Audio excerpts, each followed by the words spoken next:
Buen día, muchachos. Vamos a comenzar un tema que tiene que ver con lo que hemos venido trabajando de flujo de fluidos.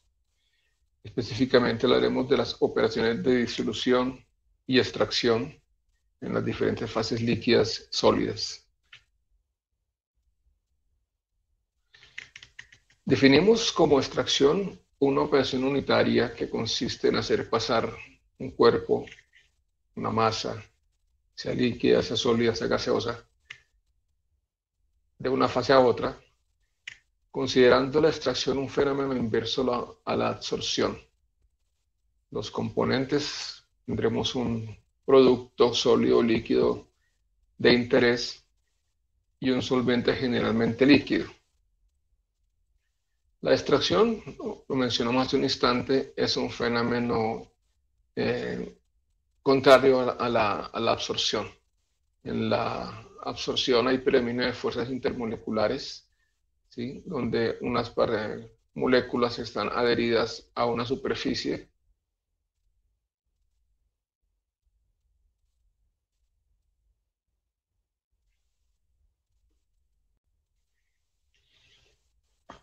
Buenos días, chicos. Vamos a iniciar un tema que está cercanamente relacionado con el flujo de fluidos y consiste en las operaciones de disolución y de extracción.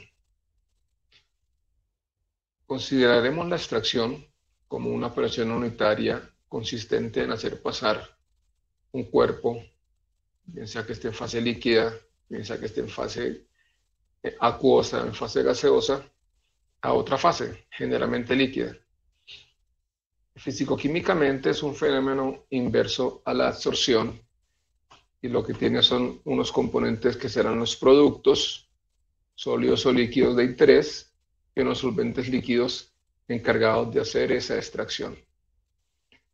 En el proceso de absorción hay una atracción molecular de moléculas posiblemente de interés que están adheridas a una superficie por el predominio de fuerzas intermoleculares. En la extracción hay una separación de esas moléculas de esa superficie mediante el predominio de fuerzas de agitación térmica. La extracción tiene enormes utilidades en diferentes campos de aplicación. Si nos circunscribimos a nuestro ámbito farmacéutico, pues hablaremos de análisis físico-químico, donde, por ejemplo, se necesita extraer la molécula activa que está contenida en una tableta, en una cápsula, en una emulsión, a otra fase para poderla cuantificar. También tiene utilidad en la obtención de extractos de origen vegetal, mineral o animal, en donde tenemos componentes que conocemos con el nombre de drogas y queremos extraer los componentes que sean de interés para fabricación de medicamentos, para análisis básico, etc. Y también para la purificación de compuestos químicos, entre otras utilidades. Comenzaremos por definir algunos conceptos que son de cotidiano uso, pero que no siempre los tenemos suficientemente claros. ¿Qué es una solución? Una solución puede ser definida como una mezcla de dos o más componentes que forman una única fase homogénea hasta el nivel molecular. Los componentes, el solvente y el soluto. O sea, tenemos moléculas dispersas en el seno generalmente de un líquido, donde no hay ningún tipo de agregación, y entonces esa dispersión es homogénea a nivel molecular, será por lo tanto una solución. La solubilidad la referiremos estrictamente como la concentración de saturación, o sea, la solubilidad de un soluto en un solvente es la extensión en la cual ocurre la disolución bajo un conjunto dado de condiciones experimentales. De pronto esta definición no es la más explícita, pero tenemos otras. La solubilidad, entendida como la concentración de saturación, se define como la máxima cantidad de un sólido que puede disolverse en una determinada cantidad de solvente a una temperatura dada. Entonces, de aquí tenemos claro que es la máxima cantidad de un ente químico que puede ser disuelto en otro, pero aparece un componente importante, la temperatura. O sea que la solubilidad es un elemento que depende muy cercanamente de la temperatura. Otra definición de solubilidad es esta. La solubilidad de una sustancia es la cantidad de esta que pasa a solución cuando se establece un equilibrio entre la solución y un exceso no disuelto de la sustancia. La solución obtenida a esas condiciones la denominamos saturada. Entonces, esta definición, ¿cómo la vamos a entender? Tenemos una cantidad de sólido, de soluto, disuelto en el seno de un líquido, y queda un exceso de sólido, diga usted, en el fondo del recipiente.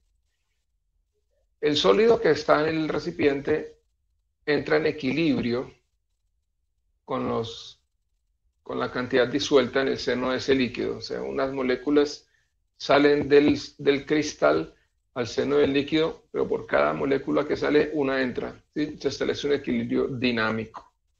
Cuando ese equilibrio se establece, la cantidad que se encuentra ahí suelta es la que definiremos como la solubilidad. Cualitativamente podemos definir la solubilidad con varias expresiones. Algo muy soluble es cuando el peso aproximado de disolvente necesario para disolver 1 gramo de soluto es cuando necesitamos menos de un gramo de disolvente para disolver 1 gramo de soluto. Por ejemplo, el cloruro de sodio es altamente soluble. Bastante soluble cuando requerimos entre 1 y 10 gramos de disolvente por gramo de soluto. Soluble cuando es entre 10 y 30. Y así encontraremos moderadamente soluble, ligeramente soluble, muy ligeramente soluble y prácticamente insoluble cuando requeriremos cantidades de solvente mayor a los 10 miligramos por gramo de soluto.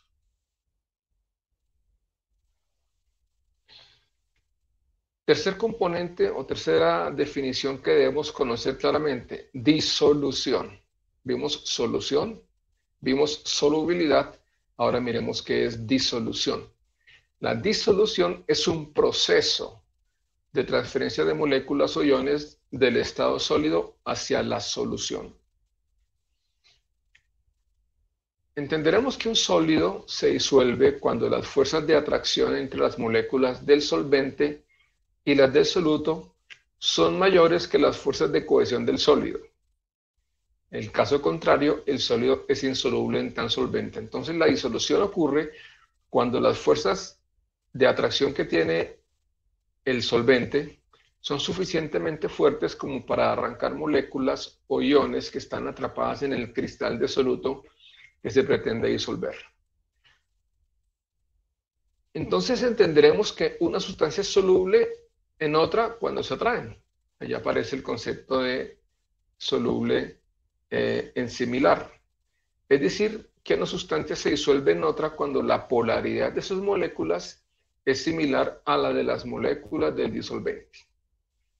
Eso quiere decir que las sustancias polares se disuelven en disolventes polares y sustancias apolares, como los aceites, se disuelven en solventes apolares.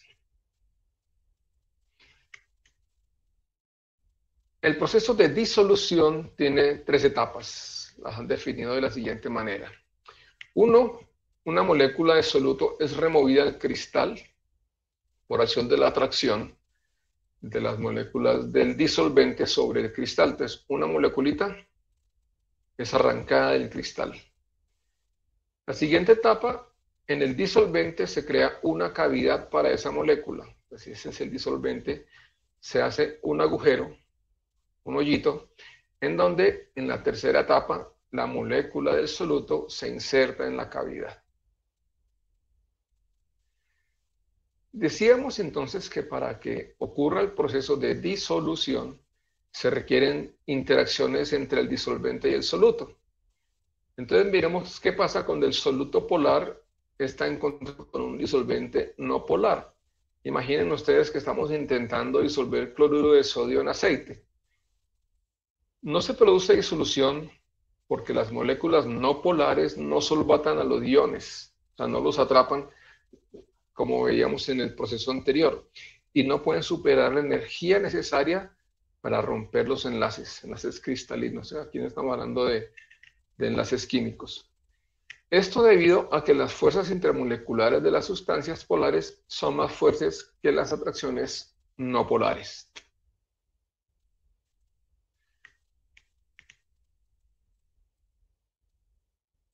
Hay un ejemplo interesante, un ejemplo que de alguna forma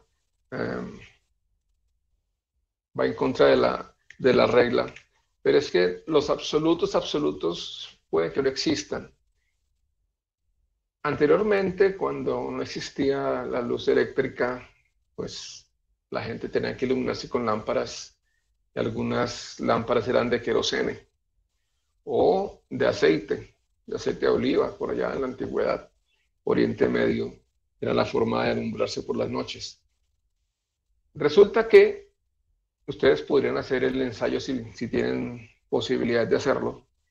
Pueden tomar querosene y le ponen unos cristales de cloruro de sodio, una cucharadita de sal de cocina, ahí dentro del querosene. La teoría nos está diciendo que eso no se va a disolver. De hecho, no se va a disolver evidentemente, pero sí algunas cuantas moléculas de cloruro de sodio van a pasar a la fase oleosa. Y ustedes habrán visto ese ejercicio en el cual uno atomiza una solución de acuosa de sal sobre la llama. ¿Qué van a ver? Van a ver una intensa luz amarilla. Bueno, entonces este cloruro de sodio en el querosene tiene exactamente esa función, hacer más intensa la llama al color amarillo de la combustión del querosene. Son cantidades muy pequeñas, muy pequeñas, pero alguito alcanza a pasar. Miremos el caso de un soluto polar en disolvente polar. Bueno, aquí estamos hablando del mismo caso de cloruro de sodio, pero intentando disolverlo en agua. En este caso, cuando estoy en contacto un soluto polar con un disolvente polar, se debilitan las fuerzas electrostáticas que mantienen unidos a los iones para formar enlaces entre iones del soluto con disolvente, enlaces iónicos, por supuesto. Estas interacciones son muy fuertes. Hay un incremento del desorden y esto hace que el soluto sea soluble, o sea, es capaz de arrancar iones del cristal en función de la atracción polar. Un soluto no polar en disolvente no polar es algo similar, pero el tipo de fuerzas que interactúan son un poco diferentes porque las moléculas no polares se atraen débilmente, ¿sí? Son atracciones relativamente menos fuertes o bastante menos fuertes que lo que ocurre en cristales donde hay moléculas polares. En estos casos, el disolvente puede interactuar con las moléculas del soluto, separándolos y rodeándolas, pero hemos dicho sí con atracciones mucho más débiles. Esto hace que el soluto se disuelva en el solvente. Finalmente, un soluto no polar en disolvente polar, o sea, aceite en agua, las moléculas no polares se atraen débilmente y se necesita poca energía para separarlas. Pero para que una molécula no polar se disuelva, necesita romper los enlaces o puentes de hidrógeno del disolvente polar. Y esto fundamentalmente no sucede. ¿Sí? Por esa razón, los solutos no polares se disuelven muy poco en solventes polares. Todos hemos escuchado decir que, bueno, que el agua y el aceite no se mezclan. Eso es verdad. Sin embargo, también hemos escuchado decir que 1 litro de aceite es capaz de contaminar 50.000 litros de agua. ¿Sí? Porque algo, una cantidad muy pequeña, pero suficiente, puede pasar a la componente polar por efecto de diferentes fuerzas. Hay factores que afectan la solubilidad y la disolución. Y eso lo tenemos que tener claro cuando, por ejemplo, estamos intentando hacer el diseño de una forma farmacéutica para tenerla en solución o bien sea para tenerla sólida, pero que se disuelva suficientemente bien para que se pueda absorber. Un principio básico que ustedes tienen que tener claro desde ahora es que en un medicamento generalmente lo que no se disuelve no se absorbe, y si no se absorbe pues no tiene ninguna efectividad. Claro, hay medicamentos que no están diseñados para que se absorban, pero digamos que el 99% de los medicamentos deben requerir algún tipo de absorción. Si no se disuelven, no se absorben. Entonces, los elementos que afectan la solubilidad, o sea, la cantidad que se puede disolver, y la disolución, ya veremos componentes de velocidad de disolución, o sea, la cinética, están entre ellos el solvente que se usa. Con frecuencia se utilizan mezclas de solventes para cambiar las polaridades, incrementar la solubilidad, la temperatura, la forma cristalina, la solvatación y elementos como el pH. Hay algunos principios físico-químicos importantes que ustedes deben conocer, que son las fuerzas que mantienen unidas los cristales, las moléculas dentro de los cristales. Aquí me refiero a elementos básicamente polares, que son las fuerzas de Van der Waals.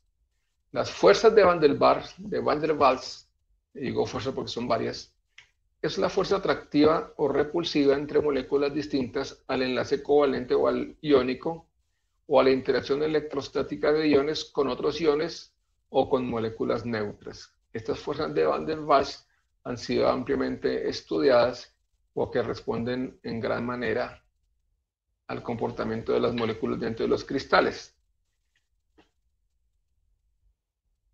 Ejemplos de las fuerzas de Van der Waals son las uniones dipolo-ion, dipolo-dipolo, conocida como fuerzas de Kirchhoff, dipolo-dipolo inducido, conocidas como las fuerzas de Debiu, y dipolo inducido.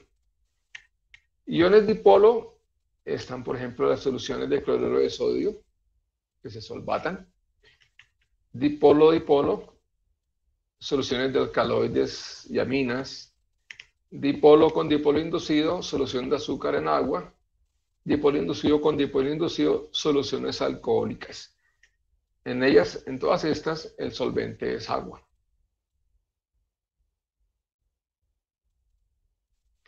Las fuerzas de dipolo-dipolo aparecen solamente entre moléculas polares, obviamente, porque tiene que haber dos polos para uniones dipolo-dipolo.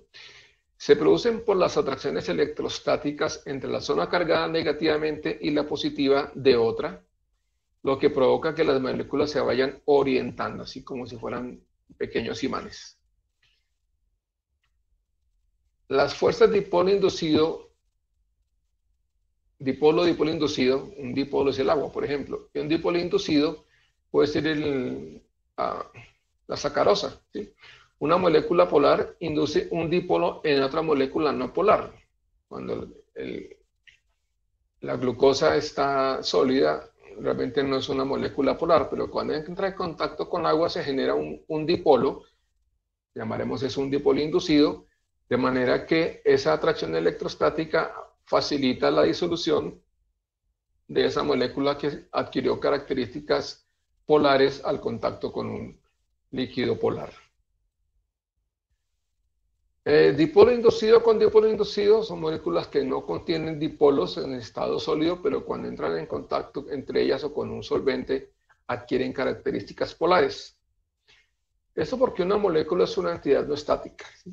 Contiene electrones en constante movimiento que en un determinado momento de distribución en esas moléculas pueden no ser perfectamente simétrica y aparecen entonces pequeños dipolos instantáneos. Esa aparición de ese dipolo facilita su disolución. Los disolventes lo podemos clasificar de varias maneras, entendiendo por disolvente una sustancia que permite la dispersión de otra sustancia en esta a nivel molecular o a nivel iónico. El solvente universal o disolvente universal es el agua, ¿cierto? Pero pues hay muchos otros tipos de disolventes que nosotros utilizamos bastante en nuestro quehacer farmacéutico. Hay dos tipos de disolventes fundamentalmente orgánicos, que son los que llamamos próticos y los apróticos. Los disolventes próticos son moléculas muy polares que contienen un hidrógeno unido a un átomo electronegativo como el oxígeno o el nitrógeno, capaz de formar enlaces de hidrógeno. Bien, esta definición de muy polares, pues no es que las acerquen mucho al agua, ¿sí? Pero son solventes orgánicos que tienen una polaridad relativamente alta, en tanto que los apróticos son moléculas de elevada polaridad, pero que no contienen ningún hidrógeno capaz de formar enlaces de hidrógeno o puentes de hidrógeno. Ejemplos de los próticos polares, bueno, el agua, por antonomasia, el etanol, el ácido acético, son casos de disolventes próticos polares. Apróticos polares son disolventes polares que no contienen enlaces OH o NH. Este tipo de disolventes no necesitan protones, pero tienen una capacidad de solvente importante. Entre ellos tenemos la acetona y la metiletilcetona, que se emplean en cierta medida en análisis químico, se emplean en análisis o en extracciones fitoquímicas, en la producción de fitoterapéuticos, en análisis básico de fitoterapéuticos. Los próticos y apróticos apolares, o sea, los solventes que ya conocemos como solventes orgánicos, son sustancias de tipo orgánico y en cuyas moléculas de la distribución de la nube electrónica es simétrica, carecen de polo positivo y negativo en sus moléculas. No se pueden considerar dipolos permanentes, todo dependerá de la geometría de esas moléculas. Ejemplos de estos solventes: el dietiléter, el benceno, el tolueno, el xileno, el hexano, el ciclohexano, tetracloruro de carbono, y así en general, los solventes que conocemos como solventes orgánicos. Hay una clasificación de grupos funcionales orgánicas de acuerdo con su polaridad, porque muchos solventes orgánicos son empleados en la industria.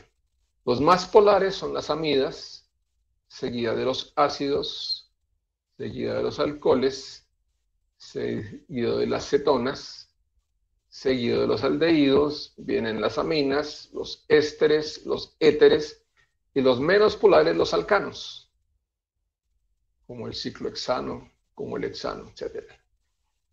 Bien, esto es lo que estamos hablando acerca de la disolución en función del solvente. Factores que afectan la solubilidad, el segundo es la temperatura.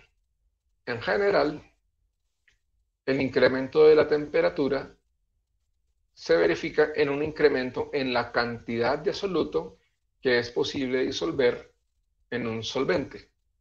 Entonces miremos, por ejemplo, esta línea roja. A medida que incrementa la temperatura, la solubilidad de este ente químico, que es arsenato de sodio, su cantidad que se disuelve aumenta de manera casi que lineal, y esto ocurre con la gran mayoría de compuestos orgánicos. Sin embargo, hay excepciones. Por ejemplo, miren esta línea como rosadita, fucsia.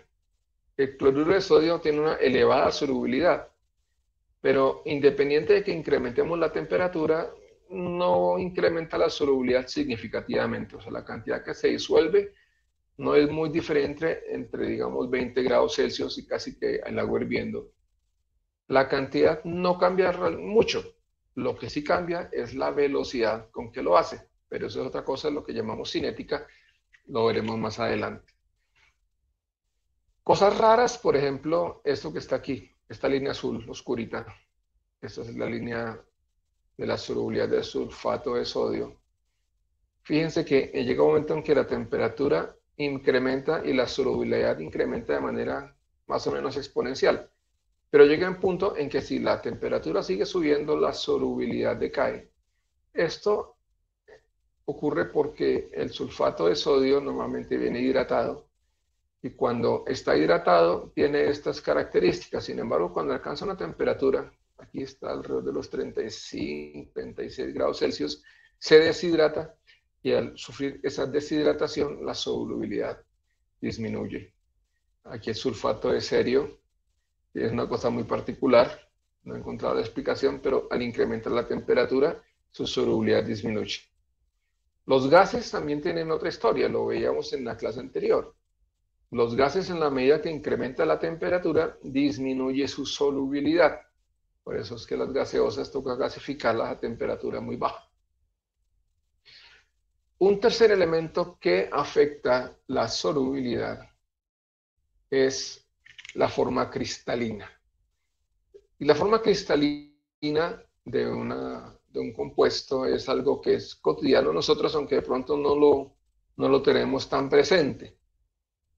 Definiremos la forma cristalina como la forma en que las moléculas de un fármaco o de un compuesto cualquiera se acomodan unas a otras se acomodan unas respecto de las otras dentro de un cristal.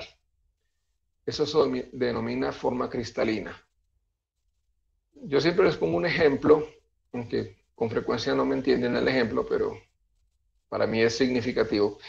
Hay chocolates que en la boca deberían disolverse o fundirse a los 37 grados centígrados, 37 grados Celsius, y es lo que uno espera de un chocolate.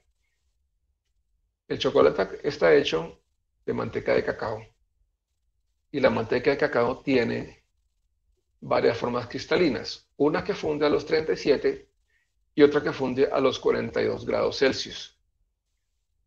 Lo que uno quiere es que el chocolate se disuelva en la boca o se funda en la boca para sentir su sabor, su textura y cómo fue diseñado. Pero si eventualmente esa forma cristalina ha cambiado por el congelamiento, por el tiempo, y ha pasado a la forma cristalina que se funde a más alta temperatura, entonces ese chocolate en la boca se va a quedar como una cuestión ahí pastosa y no va a liberar su sabor. De pronto les ha pasado. Cuando hablamos de forma cristalina, hablamos de que hubo un proceso de cristalización, y la cristalización la podemos considerar el proceso inverso a la disolución, y sucede en 3 pasos sucesivos. Piensen ustedes en unas aguas madres en donde estamos, por ejemplo, haciendo una síntesis o una purificación, y esas aguas madres pueden ser solventes orgánicos, solventes acuoso orgánicos, mezclas de unos, mezclas de otros. Comienza a haber una evaporación de solvente o un enfriamiento del solvente, y entonces ahí comienza a ocurrir un fenómeno que se llama la sobresaturación. Cuando esto comienza a ocurrir, se forman núcleos cristalinos muy pequeños, y sobre estos núcleos cristalinos va creciendo o se van formando capa tras capa de fármaco o de compuesto orgánico, o compuesto inorgánico también. El tema está en que según cómo se formen estos núcleos, lo que se va a formar encima va a ser la forma cristalina predominante. Y cada forma cristalina tiene sus particularidades. Un mismo compuesto puede ordenarse en el cristal de diferentes formas por múltiples variables. Ya las vamos a enumerar. De qué solvente estamos obteniendo. Y esto es bastante común, por ejemplo, en la obtención de fármacos que aparecen como oficiales en diferentes farmacopeas. La farmacopea americana, la europea, la británica, la alemana, la japonesa, etcétera, suelen tener diferentes formas de definir sus análisis químicos en función del solvente del cual se terminó de purificar ese fármaco. Entonces busca diferentes trazas de solvente dependiendo de la farmacopea que se esté estudiando, con la que se esté trabajando. Entonces, la forma cristalina afecta, dependiendo del solvente que se utilizó, de los cambios de temperatura para producir la supersaturación y el crecimiento cristalino, de la velocidad de la evaporación y de la velocidad con que se forman los cristales. Se cambian estos elementos y algunos otros, se obtienen formas cristalinas distintas. Otro ejemplo de formas cristalinas es el carbón. El carbón que tiene en el lápiz con el que escribe es una forma cristalina que se llama grafito. Es el mismo carbón que está en los diamantes.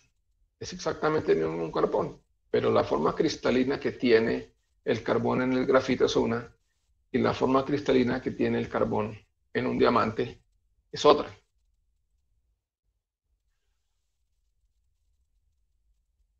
Esos procesos que hemos visto definen dos características esenciales de los cristales, lo que vimos ahorita, solventes, gradientes, etcétera. Dos elementos importantísimos.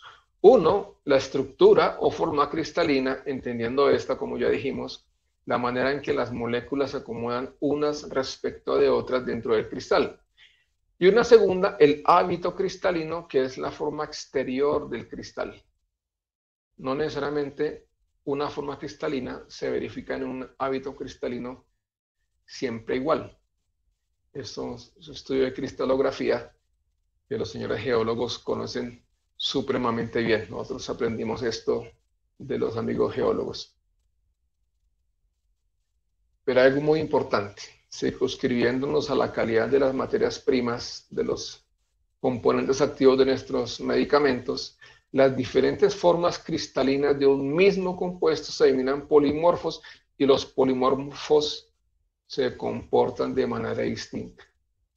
Estos polimorfos pueden clasificarse como estables y metaestables. Químicamente son iguales, pero presentan algunas diferencias fundamentales.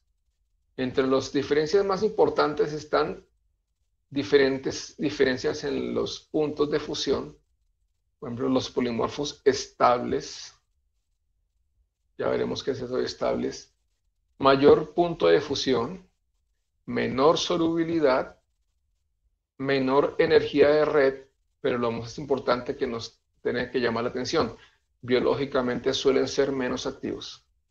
Los polimorfos metaestables, o sea, son aquellas formas que casi que llamaremos amorfas,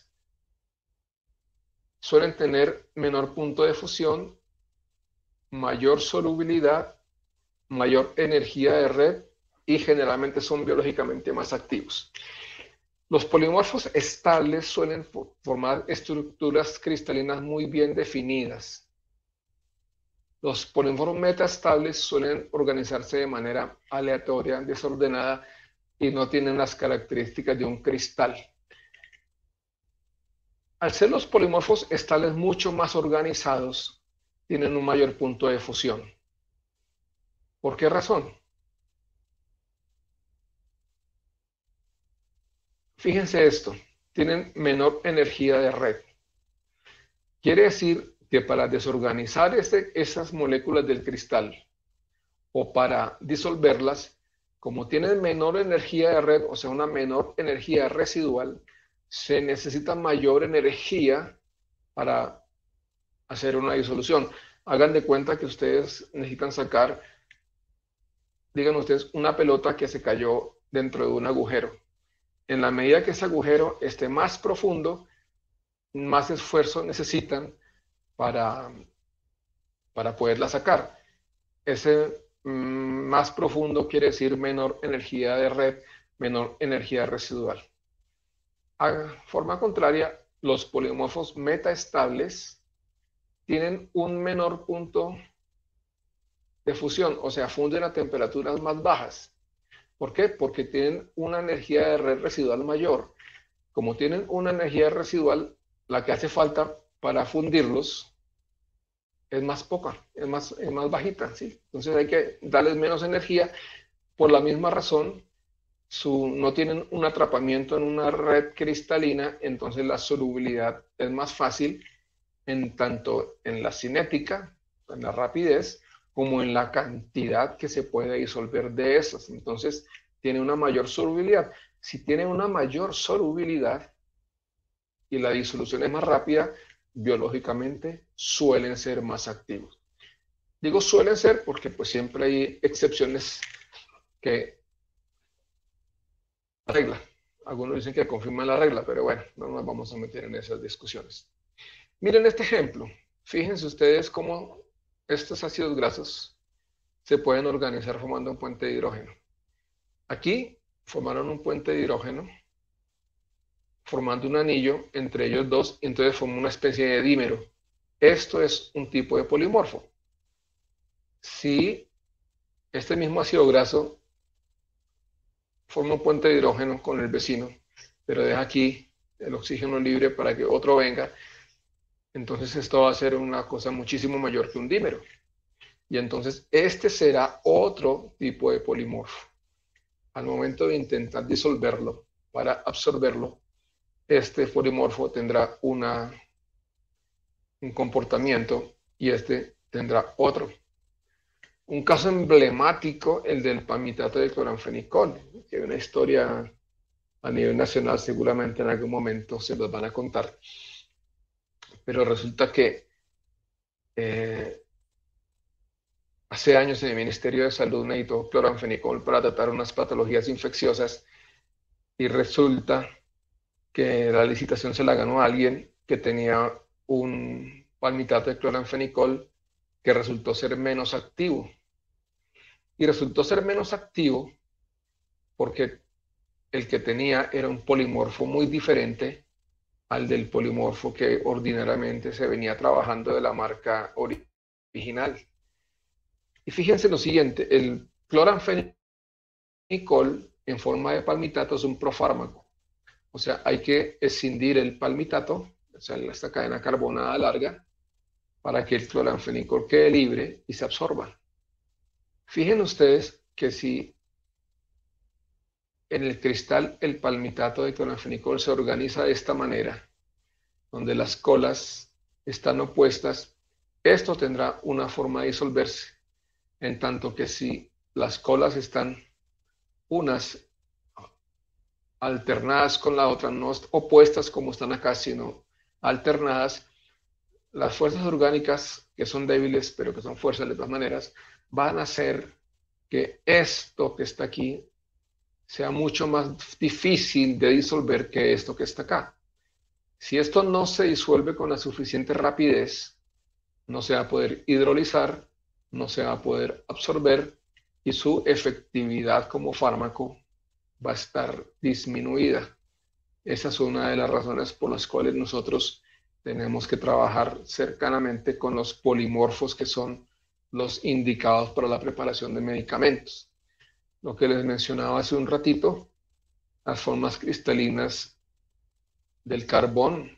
Aquí tenemos el grafito, que son unas especies de capas, entre ellas abundan los electrones que forman fuerzas estáticas y por esa razón, primero se pegan al papel, y segundo son resbalosas y utiliza uno el grafito como lubricante en las cerraduras. Esta es la forma en que se organiza el carbón en un diamante, que lo hace ser una de las sustancias químicas más duras. También tenemos los fulerenos, nanotubos de carbono, la fibra de carbono, todas están hechas de lo mismo, carbono, pero según cómo se organicen, tienen comportamientos absolutamente distintos. Puede ocurrir que los polimorfos metaestables, que generalmente son los que nosotros utilizamos en la fabricación de medicamentos, con el tiempo se hagan estables. Y eso es apenas razonable desde el punto de vista físico-químico. Fíjense lo que hablamos, los polimorfos metaestables o amorfos tienen una mayor energía de red, una energía de red residual mayor. Por definición, todos los sistemas altamente energéticos son altamente inestables. Entonces, la tendencia natural de los polimorfos metaestables es a perder energía. ¿Cómo la pierden? Bueno, generan energía estática, diferentes métodos, pero esa pérdida de energía los hace convertirse de metaestables a estables. Bien, el hecho de que el polimorfo metaestable se convierta en estable puede significar que la actividad biológica de ese medicamento cambie, generalmente de forma negativa, por el simple hecho estar almacenadas en la bodega. Existen algunos casos en los cuales el cambio no es monotrópico, que pasa de metaestable a estable y ahí se queda, sino que son enantiotrópicos, pasan desde metaestables a estables y viceversa, pero suele ser muy poco frecuente. Ejemplos de polimorfos están clorafenicol, tiene 2 polimorfos, la progesterona tiene 8, la manteca de cacao tiene 4, y cada uno de los polimorfos se comporta de manera diferente. Bien, otro elemento que hace parte de estos procesos es el hábito cristalino. El hábito cristalino se define como la forma externa del cristal como se presenta el compuesto.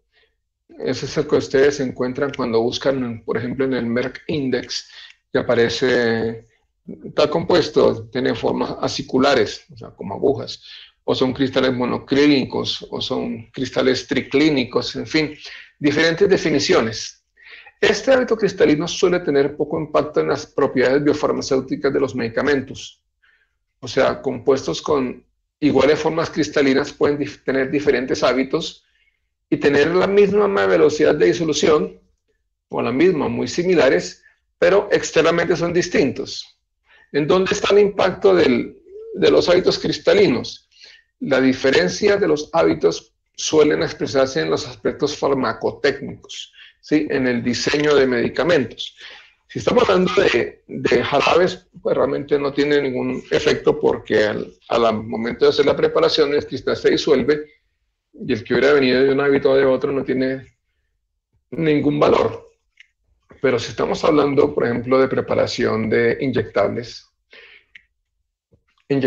que se aplican en suspensión, penicilina, por ejemplo, hay algunos hábitos cristalinos que aún en el tamaño micronizado con el que se aplican, algunos son más fácilmente inyectables que otros. Por ejemplo, los cristales con forma de aguja no son buenos para pasar por la aguja de una jeringa, ¿sí? Entonces no se prefiere esa forma cristalina acicular. Hay algunos otros hábitos, como por ejemplo los que utilizamos para hacer tabletas. Solamente a decirles ahora que una tableta se conforma de una mezcla de polvos que se granulan y se comprimen. Pero entonces para que haya una compresión se necesita que esos gránulos se deformen sin romperse.